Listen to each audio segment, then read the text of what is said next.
আসসালামু আলাইকুম। মডিফায়ার্স এইচএসসির জন্য সম্পূর্ণ নতুন একটা গ্রামার। আর এই গ্রামারটা ভালো করার জন্য বা এই গ্রামারের সম্পূর্ণ ফুল মার্কস পাওয়ার জন্য আমি তোমাদের জন্য নিয়ে আসছি মাত্র 12টা নিয়ম।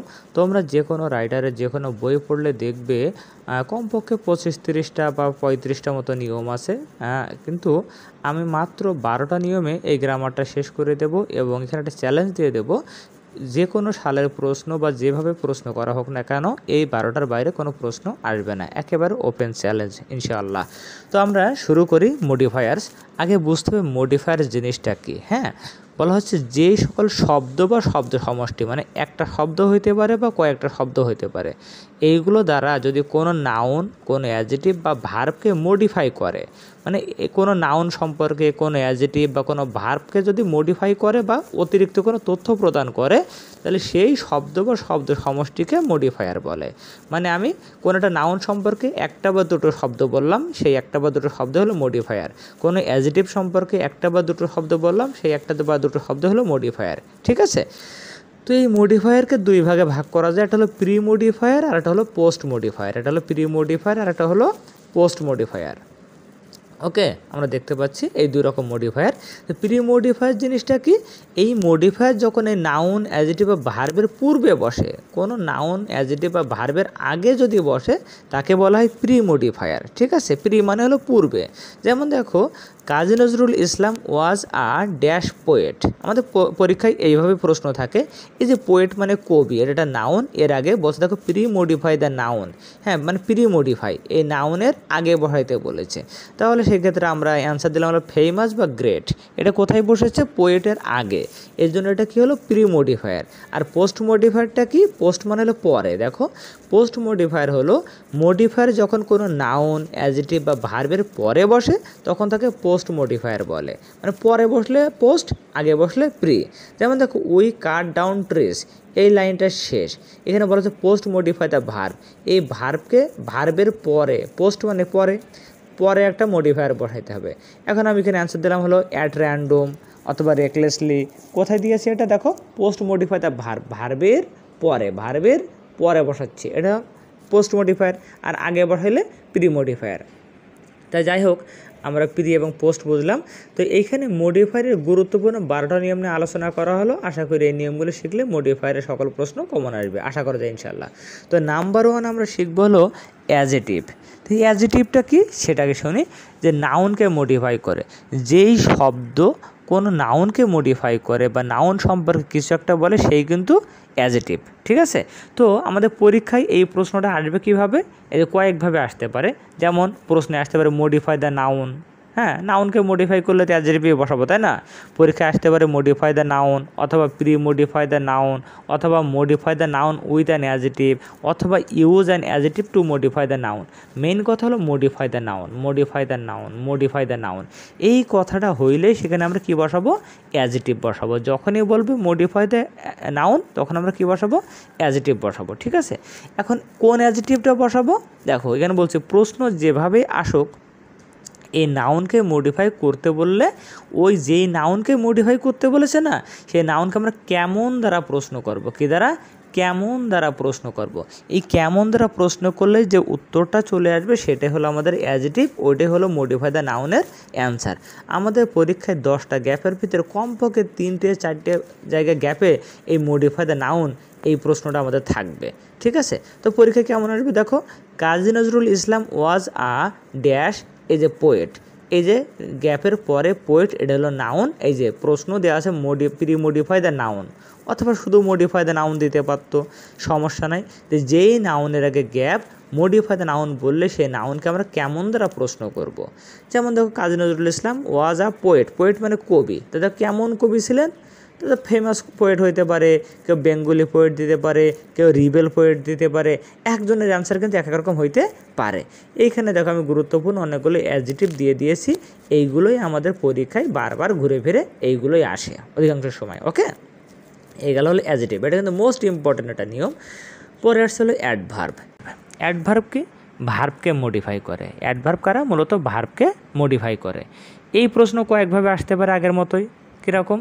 এই যে modify the verb, pre modify the verb, post modify the verb, হ্যাঁ, অথবা modify the verb with an adverb, use adverb to modify the verb. Main কথা হলো মডিফাই দ্য ভার্ব, এই কথাটা থাকবে। মেইন কথাটা কি? মডিফাই দ্য ভার্ব, এই কথাটা থাকবে। তো এই মডিফাই দ্য ভার্ব যখন বলবে তখন ওই ভার্বকে আমরা কি করব, যে কিভাবে, কোথায়, কখন, এই তিনটে জিনিস দ্বারা প্রশ্ন করব। নাউনকে যখন বলছিল অ্যাডজেক্টিভ বসাও বা মডিফাই দ্য নাউন, তখন কিন্তু আমরা বলছিলাম কেমন নাউন, নাউনকে কেমন দ্বারা প্রশ্ন করেছিলাম। আর যখনই অ্যাডভার্ব বলবে বা ভার্বকে মডিফাই করতে বলবে, তখন আমরা ওই ভার্বকে কিভাবে, কোথায়, কখন, এইগুলো দ্বারা প্রশ্ন করব। ঠিক আছে? যেমন দেখো, উই কাট ডাউন ট্রিস, আমরা গাছ কাটি না আমরা। ঠিক আছে? এখন হচ্ছে পোস্ট মডিফাই দ্য ভার্ব, এই যে ভার্বকে মডিফাই করতে বলেছে। তাহলে আমরা আগে প্রশ্ন করলাম যে কিভাবে কাটি, তা আমরা ইনডিসক্রিমিনেটলি কাটি, আমরা অ্যাট র্যান্ডম কাটি, তাই না? এইভাবে আমরা কাটি। যদি কিভাবে দ্বারা উত্তর না হয় তাহলে কোথায় অর্থাৎ কখন, এইগুলো দ্বারা প্রশ্ন করলে যে উত্তরটা আসবে সেটা দিলেই কিন্তু আমাদের হয়ে যাবে। এইভাবে কিছু গুরুত্বপূর্ণ অ্যাডভার্ব এখানে দেওয়া আছে, পরীক্ষায় এইগুলোই বেশি আসে। যেমন ওয়েল মানে ভালো, এটার অ্যাডভার্ব। ফরএভার, চিরতরে, never, always, regularly, usually, generally, loudly, slowly, nicely, indiscriminately, এইগুলো হলে বেশি ব্যবহৃত হয়, সেই জন্য এগুলো আমি উঠাই দিয়েছি এখানে। ওকে, এরপরে আরেকটা আসছে, এটা বেশ গুরুত্বপূর্ণ, সেটা হলো ইনফিনিটিভ। আমাদের প্রশ্নে যখনই ইনফিনিটিভ ব্যবহার করতে বলবে তখন আমাদের অ্যান্সারটা কী হবে? 2+V1। যখনই কোনো গ্যাপে বলবে ইনফিনিটিভ বলবে, আমরা আগে 2 বসিয়ে নেব, পরে একটা ভার্বের V1 দেব। প্রশ্ন হতে পারে, স্যার 2 না হয় দিলাম, তাহলে কোন ভার্বের V1 দেব? জি, কোন ভার্বের V1 দেবে, এর জন্য আমরা প্রশ্ন করব হলো কি করতে। আমরা প্রশ্ন করব হলো কি করতে। যেমন দেখো, দেয়ার সন্স ওয়েন টু টাউন, তাদের সন্তান টাউনে গিয়েছিল ড্যাশ মানে। ঠিক আছে? ড্যাশ মানে। হ্যাঁ, তো আমরা এখানে কি করব, যে কি করতে। দেয়ার সন্স ওয়েন টু টাউন, শহরে গিয়েছিল ড্যাশ মানে। ইনফিনিটিভ বলেছে, modify the verb with an infinitive. ঠিক আছে? ইনফিনিটিভ ব্যবহার করতে বলেছে, তাহলে আমরা কি করব? 2+V1, 2 আগে বসাই দিলাম। এবার ভার্বের V1 দিতে হবে, তাই না? কোন ভার্বে V1 দেবো, এই জন্য প্রশ্ন করবো কি করতে। তাহলে এই যে শহরে গিয়েছিল, টাকা কী করতে গিয়েছিল? আর্ন করতে গিয়েছিল, উপার্জন করতে গিয়েছিল। তুমি প্রশ্নটা নিয়ে শুধু এইভাবে প্রশ্ন করে দেখবো, অটোমেটিক অ্যান্সারটা বেরিয়ে আসবে। এরপর আমরা চলে যাচ্ছি নাম্বার 4-এ। এটা হলো প্রেজেন্ট পার্টিসিপল বা শুধু পার্টিসিপল যদি বলা হয়। দেখো, প্রেজেন্ট পার্টিসিপল মানে ভার্বের সাথে আইএনজি। ইংরেজিতে পার্টিসিপল আছে কিন্তু 3 প্রকার। প্রেজেন্ট পার্টিসিপল মানে আইএনজি, পাস্ট পার্টিসিপল মানে ভার্বের V3, আর এটা perfect participle having plus V3। কিন্তু আমাদের পরীক্ষায় মূলত প্রেজেন্ট পার্টিসিপলই আসে। তো এই প্রেজেন্ট পার্টিসিপল ব্যবহার করতে বলে আমরা কি করব? ভার্বের সাথে আইএনজি ব্যবহার করতে হবে। কি করব? ভার্বের সাথে আইএনজি।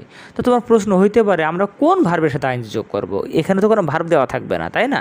এই ক্ষেত্রে আমরা প্রশ্ন করব, এখানেও প্রশ্ন করব যে কি করার পর অথবা কি করে। হ্যাঁ, কি করার পর অথবা কি করে, এটা দ্বারা প্রশ্ন করলে আমাদের একটা অ্যান্সার চলে আসবে, সেই ভার্বের সাথে আমরা আইএনজি যোগ করব। আর যদি কখনো পাস্ট পার্টিসিপল ব্যবহার করতে বলে তো অবশ্যই আমরা V3 ব্যবহার করব। এটা খুব কম আসে। হ্যাঁ, যেমন কেমন আসে, যে dash water is harmful for health.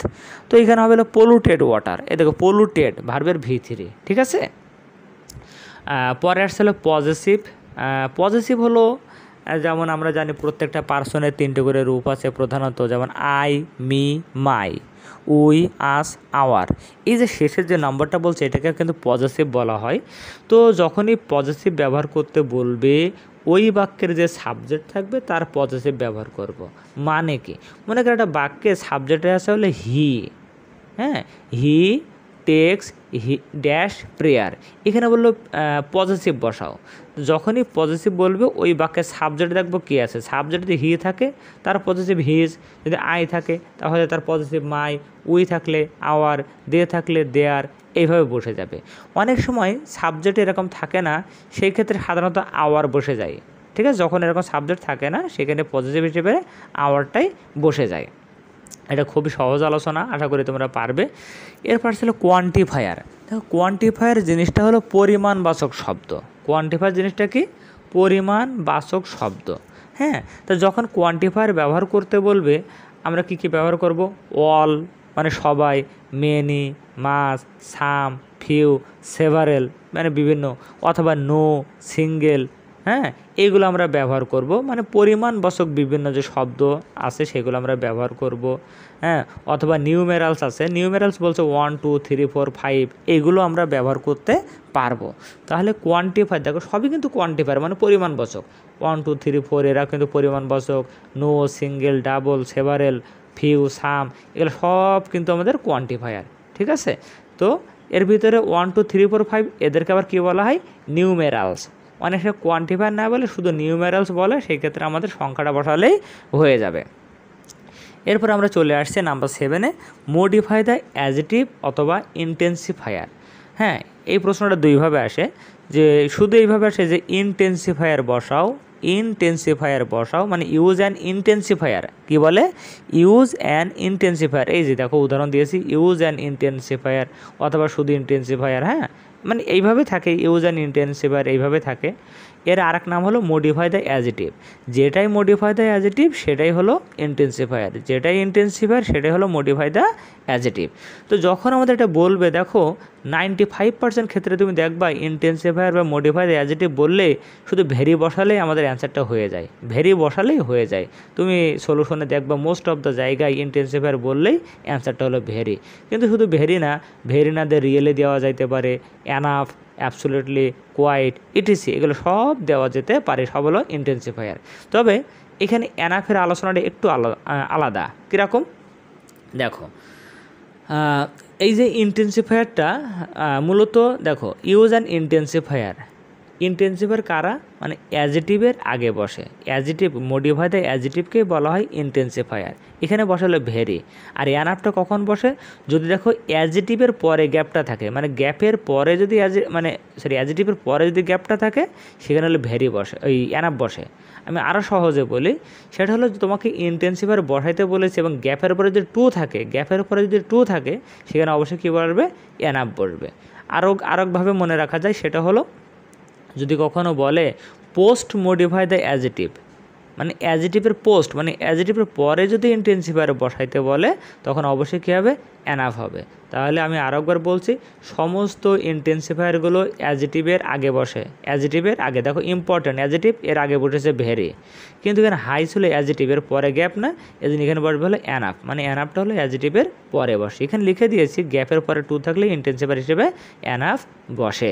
আশা করি বুঝতে পেরেছো। এরপরে চলে আসছে আরেকটা সহজ একটা আলোচনা, সেটা হলো অ্যাপোজিটিভ। এর আরেকটা নাম হলো নাউন ইন অ্যাপোজিশন। নাম কিন্তু দুইটা, অ্যাপোজিটিভ অথবা নাউন ইন অ্যাপোজিশন, ঠিক আছে। এটা ব্যবহার করতে বললে আমরা কি করব? ওই যে নাউনের অ্যাপোজিটিভ বসাইতে বলেছে সেই নাউনের পরিচয় অথবা পদবি বা অন্য যে নামে তাকে আমরা চিনি, অন্য নাম থাকে না, যেমন দেখো কাজী নজরুল ইসলাম, এইখানে গ্যাপ দিয়ে বলবে যে ইউজ অ্যান অ্যাপোজিটিভ অথবা ইউজ নাউন ইন অ্যাপোজিশন। যাহা নাউন ইন অ্যাপোজিশন তাহাই হলো অ্যাপোজিটিভ, ঠিক আছে। তো কাজী নজরুল ইসলামের আমরা আর একটা কী নামে চিনি? উনি হলো আমাদের ন্যাশনাল পোয়েট, অথবা এ রিবেল পোয়েট, অথবা এ বেঙ্গলি পোয়েট, অথবা এ ফেমাস পোয়েট। তুমি যাই লিখবা সবই কিন্তু অ্যাপোজিটিভ হয়ে যাবে। আবার দেখো মাই ফাদার, এই যে গ্যাপ দিয়ে বললে অ্যাপোজিটিভ বসাও। এখন তোমার বাবা, সে কি হইতে পারে? এ ফার্মার, এ ব্যাংকার, হ্যাঁ, অথবা এ সার্ভিস হোল্ডার। এই যে তোমার বাবাকে অন্য যে কোনো নামে বা তার পরিচয়টা কী বা তার পদবিটা কী বা অন্য যে নামে চেনো সে নামটা বসানোটাকে কি বলা হয়? অ্যাপোজিটিভ। যেমন হইতে পারে 26 মার্চ, পরে গ্যাপ দিয়ে বললো অ্যাপোজিটিভ বসাও। তাহলে 26শে মার্চকে আমরা কীভাবে চিনি? এটা হলো স্বাধীনতা দিবস হিসেবে জানি, তাহলে ইন্ডিপেন্ডেন্স ডে, এটা দিলে হয়ে যাবে। এটা হলো আমাদের অ্যাপোজিটিভ। এইখানে ছোট্ট একটা কথা আমি বলে খুব সহজ একটা জিনিস শিখিয়ে দিই। মাঝে মাঝে এই অ্যাপোজিটিভ বা নাউন ইন অ্যাপোজিশনটা না দিয়ে রিলেটিভ ক্লজ ব্যবহার করতে বলে use a relative clause to modify the noun. দেখো, রিলেটিভ ক্লজ নিয়ে আলোচনা করতে গেলে ওইটা আলাদা একটা ক্লাস নেওয়া লাগে, কিন্তু আমি সহজ একটা টেকনিক বলে দিই। যদি মানে মডিফায়ারে কখনো রিলেটিভ ক্লজ ব্যবহার করতে বলে, তুমি ধরে নেবা ওইটা হলো অ্যাপোজিটিভ। যদি রিলেটিভ ক্লজ ব্যবহার করতে বলে তুমি ধরে নেবা ওইটা হলো অ্যাপোজিটিভ। সেই অ্যাপোজিটিভের আগে শুধু একটা হু বা হুইজ দিয়ে একটা বিভার্ব দিয়ে দেব। মানে কি? যেমন দেখো, মাই ফাদার এর অ্যাপোজিটিভ ছিল এ ফার্মার, কিন্তু মাই ফাদারের পরে যদি বলে একটা রিলেটিভ ক্লজ ব্যবহার করো, ওই এ ফার্মার এর আগে আমি হু ইজ লাগাই দিলাম, এটা হয়ে গেল একটা রিলেটিভ ক্লজ। ব্যক্তি হলে হু ইজ, অন্য কিছু হলে হুইচ ইজ, হয়ে যাবে রিলেটিভ ক্লজ। তাহলে অ্যাপোজিটিভের আগে হু ইজ, হুইচ ইজ অথবা হু ওয়াজ এগুলো দিলেই সেটা কী হয়ে যায়, রিলেটিভ ক্লজ হয়ে যায়। আমরা একদম শেষে চলে আসছি প্রায়। এবার আসলে ডেমনস্ট্রেটিভ, ঠিক আছে। ডেমনস্ট্রেটিভ মূলত হলো এই যে দিস, দ্যাট, দিস, দোজ, এই চারটেকে বলা হয় ডেমনস্ট্রেটিভ প্রোনাউন, ঠিক আছে। তো দিস, দ্যাট, দিস, দোজ, যদি যেই নাউনের আগে গ্যাপ আসে সেই নাউনটা সিঙ্গুলার হলে দিস বা দ্যাট বসে। দেখো সিঙ্গুলার নাউনের পূর্বে দিস বা দ্যাট, আর প্লুরাল নাউনের আগে গ্যাপ হলে দিস বা দোজ। এই দিস দোজ হলো প্লুরালের আগে বসে, আর দিস দ্যাট হলো সিঙ্গুলারের আগে বসে। উদাহরণ দেখো দিস রিভার, আর দিস প্রবলেমস এই যে প্লুরাল, দোজ বার্ডস। এখন বলতে পারো স্যার তাহলে দিস দ্যাট তো সিঙ্গুলারের আগে আর দিস দোজ প্লুরালের আগে, তা দিস কখন আর দ্যাট কখন? দেখো যদি নিকটের কোনো কিছু বোঝায় বা বর্তমানের কিছু বোঝায় সেক্ষেত্রে বসালে দিস, আর দূরের কোনো কিছু বা অতীতের বোঝালে দ্যাট। একইভাবে প্লুরালের ক্ষেত্রেও বর্তমানে বা নিকটের কিছু হলে দিস, আর দূরের বা অতীতের কোনো কিছু বোঝাইলে হলো দোজ। অতীতের কোনো একটা মানুষের কথা তুমি বলছো তাহলে দোজ পিপল হবে, ওকে। আর বর্তমানে তোমার সামনে তোমার অনেক ফ্রেন্ডস আছে, তুমি বলে দিস বয়েজ আর মাই ফ্রেন্ডস, ওকে। আশা করি বুঝেছো। এরপর আসছে নাম্বার 10, ডিটারমিনার। দেখো ডিটারমিনারের সংসারটা অনেক বড়, হ্যাঁ, কিন্তু সাধারণত দেখা যায় মডিফায়ারে যখন ডিটারমিনার ব্যবহার করতে বলে সেখানে আমাদের সাধারণত আর্টিকেল বসালে হয়ে যায়, এ এন দি ব্যবহার করলে ডিটারমিনারের আলোচনা শেষ হয়ে যায়। কিন্তু খুব কম জায়গায় দেখা যায় আর্টিকেল বসালে হয় না, আবার এমনও দেখা যায় আর্টিকেল অলরেডি দেওয়া আছে আবার বলছে ডিটারমিনার বসাও। সেই ক্ষেত্রে আমরা কি করব, দেখো এই যে আর্টিকেল, কোয়ান্টিফায়ার, পজেসিভ, ডেমনস্ট্রেটিভ এবং ডিস্ট্রিবিউটিভ প্রোনাউন এই সবাই কিন্তু ডিটারমিনারের অন্তর্ভুক্ত, সবাই। তাহলে যখন তোমার আর্টিকেল দিলে হচ্ছে না তখন তুমি কোয়ান্টিফায়ার, ওই যে একটু আগে শেখালাম কোয়ান্টিফায়ার, ওই কোয়ান্টিফায়ারও ব্যবহার করতে পারবা, পজিটিভও ব্যবহার করতে পারবা, ঠিক আছে, যদি আর্টিকেল না খাটে। তবে অধিকাংশ ক্ষেত্রে ডিটারমিনার বললেই আর্টিকেল ব্যবহার করা যায়, যখন ব্যবহার করা যায় না তখন আমরা কোয়ান্টিফায়ার ব্যবহার করলে হয়ে যাবে। এখানে একটা কথা মনে রাখবো যে ডিস্ট্রিবিউটিভ প্রোনাউন কারা, এটা দু এক সময় আসে। ডিস্ট্রিবিউটিভ প্রোনাউন বললে ইস বা এভরি এটা দিলে হয়ে যাবে। ডিস্ট্রিবিউটিভ প্রোনাউন কারা, ইস বা এভরি, ওকে। নাম্বার 11, আমরা শেষের আগেরটাই চলে এসেছি, নাউন অ্যাজেটিভ। এটা খুব সহজ একটা নিয়ম, সেটা হলো একটা নাউনের আগে আরেকটা নাউন বসবে। আমরা জানি নাউনের আগে যেই ব্যাটাই বসে না কেন সেই কিন্তু অ্যাজেটিভ হয়ে যায়। তো নাউনের আগে একটা নাউন যদি বসে সে কিন্তু যাতে কিন্তু নাউন, কিন্তু তার পজিশনের কারণে সেটা কী হয়ে যাবে, অ্যাজেটিভ হয়ে যাবে। তার মানে কি দেখো, একটা নাউনের পূর্বে সামঞ্জস্যপূর্ণ অন্য একটা নাউন ব্যবহার করতে হবে। মানে কি, মানে হলো যেমন দেখো ইংলিশ টিচার, টিচার কিন্তু একটা নাউন, এর আগে বসালাম ইংলিশ, ইংলিশও কিন্তু নাউন, তো এটাও নাউন এটাও নাউন, কিন্তু নাউনের আগে ইংলিশ বসার কারণে যদিও নাউন কিন্তু এটা হয়ে যায় হলো অ্যাজেটিভ, এটাকে বলা হয় নাউন অ্যাজেটিভ। একইভাবে দেখো village people, cricket player, television programme, সবই নাউন, কিন্তু আরেকটা নাউনের আগে বসার কারণে এটা হালকা অ্যাজেটিভ হয়ে যায়, এটাকে বলা হয় নাউন অ্যাজেটিভ। আশা করি তোমরা বুঝেছো। তাহলে যখন একটা নাউনের আগে গ্যাপ দিয়ে বলবে নাউন অ্যাজেটিভ বসাও, তাহলে ওর সাথে সামঞ্জস্যপূর্ণ আরেকটা নাউন আমরা বসিয়ে দেব। আশা করি বুঝতে পেরেছি। তো এতক্ষণ আমরা যা শিখেছি 11টা নিয়ম, এই 11টা নিয়ম শিখলে আমরা প্রায় সব পড়ে কমন পেয়ে যাব। অধিকাংশ বোর্ডে আমরা 10টাই কমন পেয়ে যাব ইনশাল্লাহ। আর 12 নম্বর যে নিয়মটা আছে এটা হলো একটু কঠিন লাগে অনেকের কাছে, তো এইটা যদি তুমি শিখে ফেলো তাহলে আর কোনো প্রশ্নই তোমার আনকমন থাকবে না। এটা হলো কি ফ্রেজ। ফ্রেজ মানে কি আগে একটু বলে নিই। ফ্রেজ মানে হলো একগুচ্ছ শব্দ, কমপক্ষে 2টা শব্দ, বেশি হইতে পারে 3টে 4টে 5টাও হইতে পারে, এই একগুচ্ছ শব্দকে বলা হয় ফ্রেজ। তো আমাদের পরীক্ষায় সাধারণত এই 3 প্রকার ফ্রেজ আসে, পার্টিসিপল ফ্রেজ আসে, ইনফিনিটিভ ফ্রেজ আসে, আর প্রেপোজিশন 4 রকমের, আরেকটা আছে অ্যাডভার্বিয়াল ফ্রেজ, এই যে পরে আলোচনা করা আছে। এই 4 রকমের ফ্রেজ আমাদের পরীক্ষায় মাঝে মাঝে আসে। এইগুলো যদি আসে তাহলে আমরা কি করব, দেখো যদি পার্টিসিপল, ইনফিনিটিভ বা প্রেপোজিশনাল ফ্রেজ বলে তাহলে আমরা কি করব, যদি পার্টিসিপল ফ্রেজ বলে তাহলে এই পার্টিসিপলের সাথে আরও 2-1টা ওয়ার্ড যোগ করব। যদি ইনফিনিটিভ ফ্রেজ বলে ইনফিনিটিভের সাথে আরও 2-1টা ওয়ার্ড, প্রেপোজিশনাল ফ্রেজ বলে প্রেপোজিশনের সাথে আরও 2-1টা ওয়ার্ড দেবো। মানে কি, যেমন দেখো ইনফিনিটিভ কি আমি বলেছিলাম একটু আগে, 2 এর পরে V1, এর 2 + V1 এটা কিন্তু ইনফিনিটিভ। কিন্তু পরীক্ষায় যদি ইনফিনিটিভ ফ্রেজ বলে তাহলে দেখো 2 + V1 এর সাথে আরও কমপক্ষে একটা ওয়ার্ড যোগ করতে হবে। টু আর্ন ইনফিনিটিভ, কিন্তু টু আর্ন মানে এটা হলো ইনফিনিটিভ ফ্রেজ। একইভাবে পার্টিসিপল কারা, ভার্বের সাথে আইএনজি। কিন্তু পার্টিসিপল ফ্রেজ কী হবে, এই আইএনজির সাথে যদি আরও 2-1টা ওয়ার্ড আমরা যোগ করি সেটা হয়ে যাবে কি পার্টিসিপল ফ্রেজ।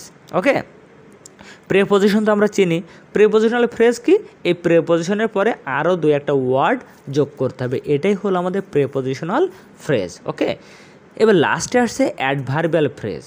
যদি কখনো অ্যাডভার্বিয়াল ফ্রেজটা ব্যবহার করতে বলে তাহলে এমন একগুচ্ছ শব্দ ব্যবহার করব যেটা দ্বারা কোনো সময়কে বোঝাবে বা স্থান বোঝাবে বা কাজের প্রক্রিয়া মানে কাজটা কেমনে হচ্ছে এটা বোঝাবে। এইটা হলে সেটা হয়ে যাবে অ্যাডভার্বিয়াল ফ্রেজ। আমরা একটু পার্থক্য করে বুঝি। দেখো অ্যাডভার্ব কারা, লাউডলি, কুইকলি, হ্যাঁ, নাইসলি, বিউটিফুলি, এগুলো তো অ্যাডভার্ব, তাই না? তাহলে অ্যাডভার্বিয়াল ফ্রেজ কি, তার সাথে আরও কিছু যুক্ত হবে। দেখো ইন এ লাউড ভয়েস, আমি লাউডলি না বলে কী বলা, ইন এ লাউড ভয়েস, এটা কি একটা কাজের প্রক্রিয়া বোঝাচ্ছে না, কাজটা কেমনে হয়েছে।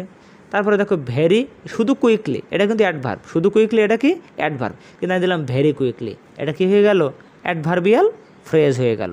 তাহলে ফ্রেজ জিনিসটা কঠিন কিছু না, ইনফিনিটিভ, পার্টিসিপল, প্রেপোজিশন বা অ্যাডভার্বিয়াল ফ্রেজ বললে ওই মূল শব্দের সাথে আমরা আরও 2-1টা ওয়ার্ড যোগ করে দেব, এটাই হয়ে যাবে আমাদের অ্যাডভার্বিয়াল ফ্রেজ।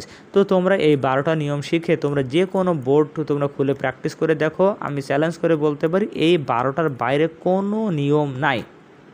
ঠিক আছে, তো আশা করি ভিডিওটা তোমাদের অনেক কাজে লাগবে। এরপরে কোনো কোশ্চেন থাকলে অবশ্যই কমেন্ট সেকশন আছে, অবশ্যই আমাকে কমেন্ট করে জানাবে। টিল দেন, আল্লাহ হাফেজ, আসসালামু আলাইকুম। অ্যাডভার্ব কি,